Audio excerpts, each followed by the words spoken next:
구약성경 122페이지에 기록이 되어 있습니다. 출애굽기 26장 우리 30절 말씀을 함께 한 목소리로 읽도록 합니다. 너는 산에서 보인 양식대로 성막을 세울지니라. 아멘.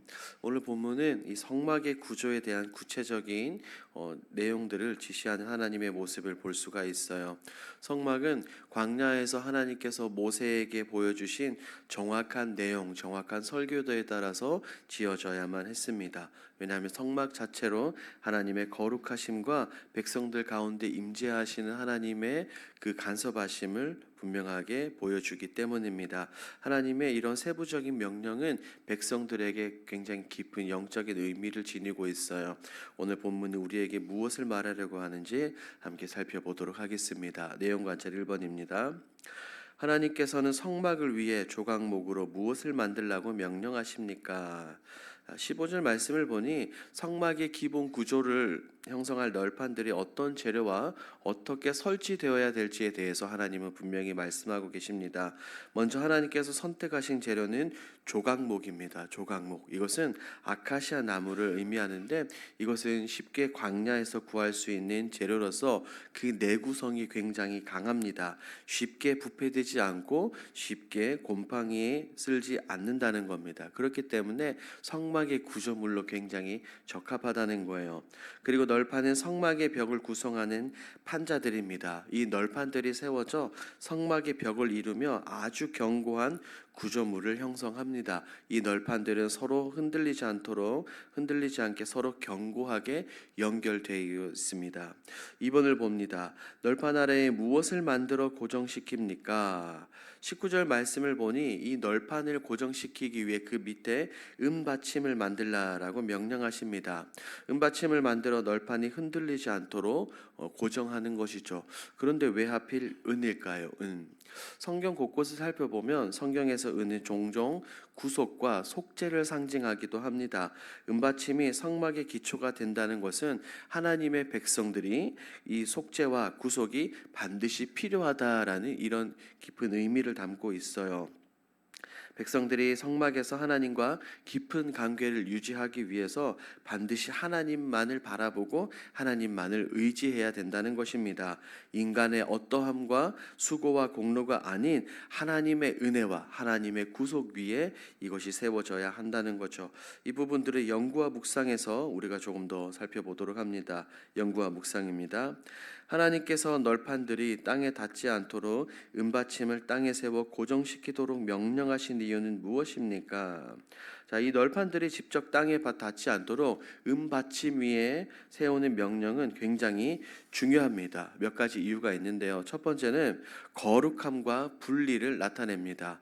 때때로 땅은 세상, 타락함, 부정함, 죄성을 상징하기도 합니다. 그런데 하나님께서 말씀하신 이 성막은 하나님의 임재를 상징하는 거룩한 장소이기 때문에 이런 곳과는 구별되고 분리되어야 했습니다. 즉 구별되기 위해서 이런 은받침이 필요했던 것이죠. 이처럼 거룩함은 하나님의 거룩하신 하나님이 가지고 계신 속성과 성품을 반영합니다. 성막과 그 안에 있는 모든 것들은 하나님의 임재가 있기 때문에 반드시 세상과 구별되어야 했습니다. 그렇기 때문에 널판들이 땅에 닿지 않도록 하셨던 겁니다. 두 번째, 그 어떤 어려움에도 흔들리지 않도록 견고하게 고정시키는 것입니다. 이것은 하나님의 백성들이 세상에서 흔들리지 않는 굳건한 믿음의 삶을 살도록 견고해야 함을 의미합니다. 이런 믿음의 삶을 살기 위해서는 어떻게 해야 됩니까? 나의 힘과 나의 노력, 나의 지혜가 아니라 하나님의 은혜와 하나님의 사랑, 하나님의 구속 위에 반드시 서 있어야 하는 것입니다. 우리의 믿음의 기초는 세상적인 가치나 세상적인 곳에 기준이 있는 것이 아니라 변함없는 하나님의 말씀과 하나님의 사랑과 하나님의 약속 위에 있다는 것을 오늘 본문은 우리에게 보여줍니다. 이렇게 은받침 위에 세워진 성막의 널판은 안정적이고 흔들리지 않습니다. 이런 안전한 것, 우리의 믿음과 삶이 하나님의 말씀과 약속 위에 설 때 어떠한 어려움에도 흔들리지 않는다는 것을 우리에게 분명하게 보여줍니다. 느낀 점을 봅니다. 어떤 비바람이 와도 흔들리지 않도록 여러 겹의 조각목으로 견고하게 설계된 성막의 널판을 보며 무엇을 느낍니까? 이 성막의 널판이 여러 겹의 조각목으로 견고하게 이 설계된 모습을 보며 우리의 신앙도, 나의 신앙도 그러해야 된다라고 생각을 해봅니다. 우리의 삶을 돌아보면 이와 같이 때로는 비바람, 아픔, 고통, 어려움을 만날 때가 많아요. 세상은 지금도 그렇지만 끊임없이 우리의 삶을 어떻게든 흔들어 놓으려고 하지만 하나님은 우리가 하나님의 은혜와 하나님의 말씀 위에 굳건히 설 수 있도록 우리를 날마다 잡아주십니다. 성막은 앞서 살펴보았던 것처럼 내구성이 강한 아카시아 나무로 만들어졌고 그것이 단단히 연결되어지고 은받침 위에 고정이 되었기 때문에 흔들리지 않습니다. 이런 모습들을 보면 우리의 신앙과 믿음 역시 하나님과의 관계에서 깊이 뿌리 내리고 우리가 서로 하나 되고 서로 화합돼야 된다는 것을 생각해 봅니다. 서로의 믿음을 격려하며 공동체로 우리가 말씀을 중심으로 하나님을 예수 그리스도를 중심으로 모일 때 더욱더 견고해진다는 것을 생각해 봅니다. 혼자 있을 때보다 함께 연합하고 서로를 붙들어 줄 때 우리가 달려가는 이 순례의 길을 끝까지 다 잘 달려갈 수 있는 겁니다. 더불어 어떠한 폭풍 후에도 성막의 구조가 무너지지 않도록 견고하게 설계된 것을 보며 우리를 보호해 주시고 나를 언제나 이끌어 주시고 지켜 주시는 하나님의 은혜를 생각해 봅니다. 하나님은 결코 우리를 홀로 내버려 두시는 분이 아닙니다. 우리가 흔들리지 않도록 늘 우리를 강한 손으로 하나님의 능력으로 붙잡아 주시죠. 우리가 하나님의 보호 아래 있을 때 어떠한 시험과 고난도 이겨낼 수 있다는 확신을 갖게 됩니다. 마지막으로 세상의 가치나 물질적인 것에 의존하면 쉽게 흔들릴 수 있지만 변함없는 하나님의 진리 위에 뿌리를 내릴 때 우리는 결코 흔들리지 않게 될 것입니다. 그러므로 오늘 본문을 통해 주어진 하나님의 말씀을 깊이 묵상하고 하나님의 은혜와 사랑을 신뢰하며 살아가야 된다는 것을 깊이 생각을 해봅니다. 우리 함께 적용을 보도록 하겠습니다. 세상의 거센 풍파에 낙심해 내 신앙의 토대가 흔들린 적은 언제입니까? 우리는 때때로 이런 일이 굉장히 많습니다. 우리는 성경을 통해서 예수님의 제자 베드로를 통해서 이런 모습을 알 수 있어요. 마태복음 14장을 보면 예수님께서 물 위로 걸어오실 때 이 제자 베드로 역시 예수님을 바라보며 물 위를 걷기 시작을 합니다. 그러나 거센 바람과 이 물결을 보고 두려움에 휩싸이자 그는 즉시 물에 빠졌습니다. 베드로의 이야기를 통해 우리가 깨달을 수 있는 것이 있습니다. 우리가 어려운 상황에 직면할 때 얼마나 쉽게 우리의 믿음이 흔들릴 수 있냐는 겁니다.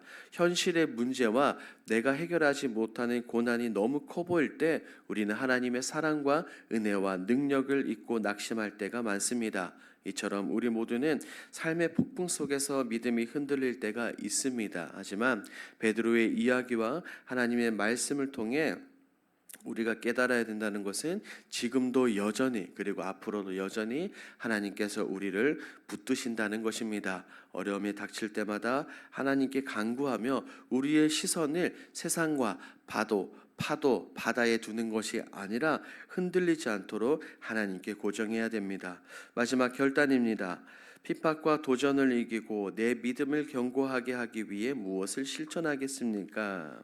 먼저는 말씀의 기준을 두십시오. 우리가 지금 하는 것처럼 하루를 시작할 때 말씀으로 큐티로 하루를 시작하십시오.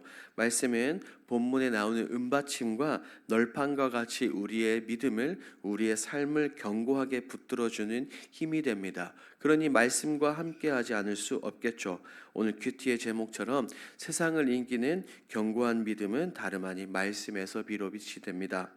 그리고 두 번째로 우리 교회의 신앙 공동체에 적극적으로 참여하십시오. 전도회나 구역, 교회의 여러 가지 모임들 안에서 함께 교제하며 함께 사랑을 나누고 격려하고 믿음으로 하나 되어야 합니다. 교회는 성막을 이 널판과 은받침처럼 서로 긴밀하게 친밀하게 연결되어 지어져가는 아름다운 공동체입니다. 그럴 때 든든한 성막이 되는 것처럼 우리가 그렇게 나아갈 때 우리 길동교회가 든든한 교회가 되는 것입니다. 이것을 기억하시고 우리의 신앙생활 가운데 이 모든 것을 실천하시는 저와 여러분들이 되길 우리 주님의 이름으로 축복합니다. 이 시간 함께 기도하겠습니다. 첫 번째, 믿음의 반석 위에 우뚝 서는 그리스도인이 되게 하옵소서. 두 번째, 세상의 핍박과 도전을 이기는 굳건한 믿음을 세워가도록 인도해 주옵소서. 우리 11월 공동 기도 제목입니다. 내부 인테리어가 아름답게 꾸며지게 하옵소서. 완공에 이르기까지 모든 진행 과정에 재정 집행이 잘 이루어지게 하옵소서. 이와 같은 공동 기도 제목으로 기도하시고 여러분들이 가지고 오신 개인 기도 제목으로 자유롭게 기도하시다가 돌아가겠습니다. 우리 주여 힘차게 한번 부르짖고 기도합니다.